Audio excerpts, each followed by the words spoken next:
Hello there, listeners. This is Antonio Wolf, and it's been a long time since I uploaded anything.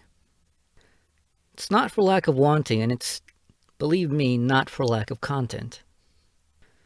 Since that first round of recordings that I made when I first started this channel, beyond putting up my recordings to the Science of Logic reading group, I have actually been writing quite a lot, and I have read a not insignificant amount.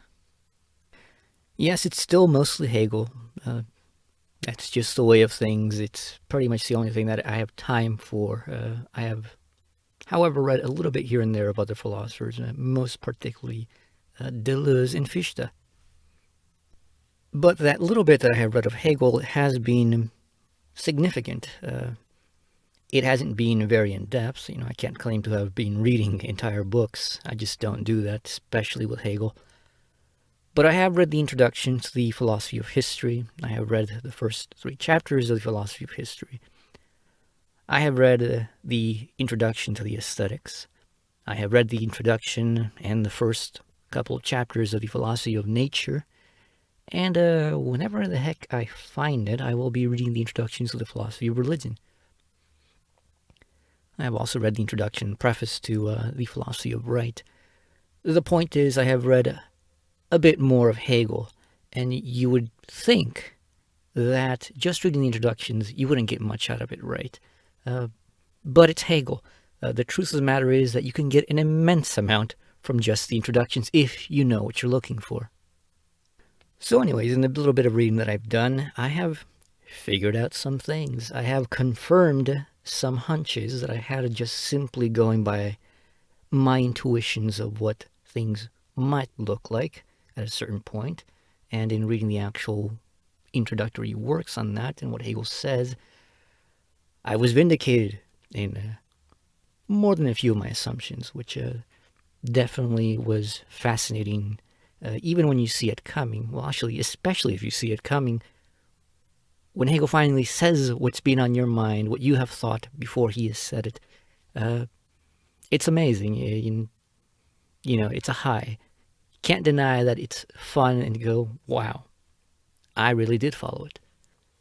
And many of those confirmations have been very, very hard to work through confirmations because they were things that I was thinking through on my own with the little that I had read from Hegel just over the entire time. Things are working in the background of my mind all the time, and I get these sporadic insights in which, I go and write a blog here or there, and I attempt to work through things.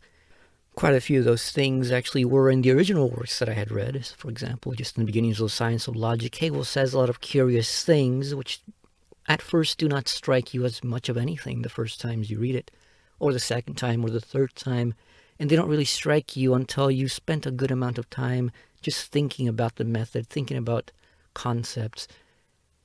And it dawns on you that certain structures arise. It dawns on you that certain little phrases and terms are actually very key, that they actually mean something very interesting. And you go through the introductions and you see Hegel point these things out.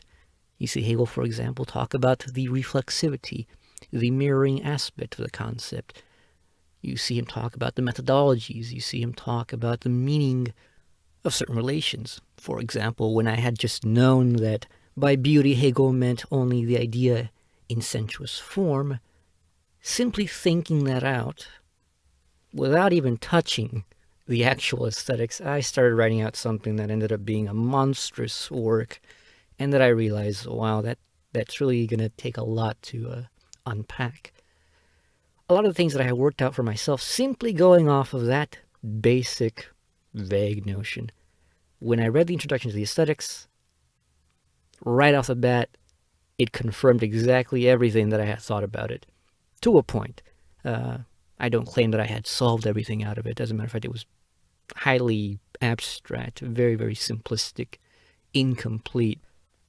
My point here is not to gloat. My point here is really to make a point of an example of myself, that everything that I tell you on my channel and all my other videos about the importance of the method and how if you understand the method, you can reach and do what Hegel himself does. is true to the same degree that I am certain that I exist. Now, really, to get to the point of this recording anyways, I have a lot, and I mean a lot, of written work that I could transfer into an audio recorded format. Right now I have the time. I have the technology, at least for that much. Unfortunately, I still cannot make videos. I just don't have the computer or the internet for that, sorry. But frankly, I have so much that I no longer know where to begin. I don't know what people would be interested in most. And I can't say that I know what I would be interested in most. My thoughts are all over the place. I'm writing things left and right all the time, and frankly, leaving a lot of things unfinished. A lot of my writing fashion is simply out of giant spurts of inspiration in which I go through things and I swear I get to like about 90% finished, and then steam runs out and the thing is just left hanging for...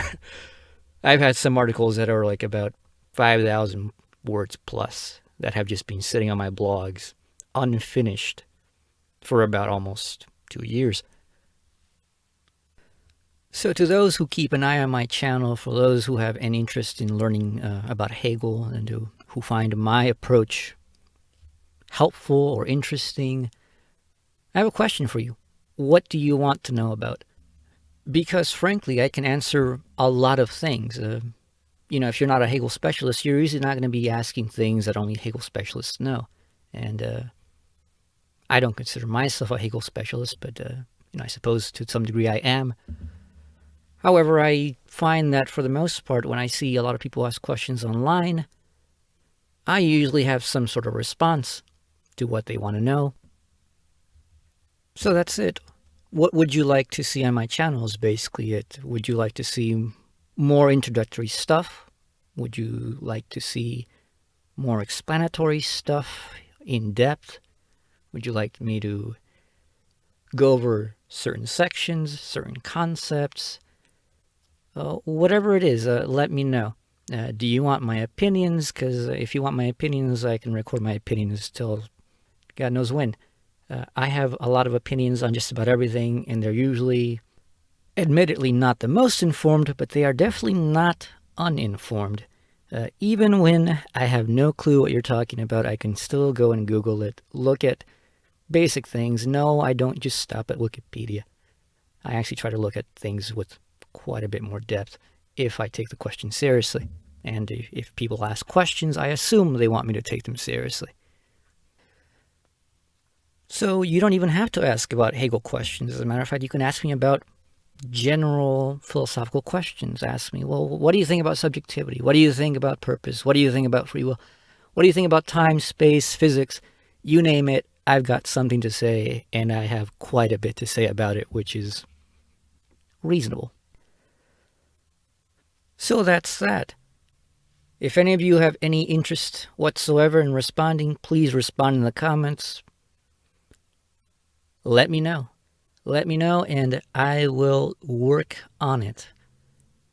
Can't make any promises about getting things done in any specific moment of time. My life right now is not so stable, but I guarantee you that I am interested in what you want to know, and I want to put content out there to help you in whatever way I can. So, this is Antonio Wolf. See you around.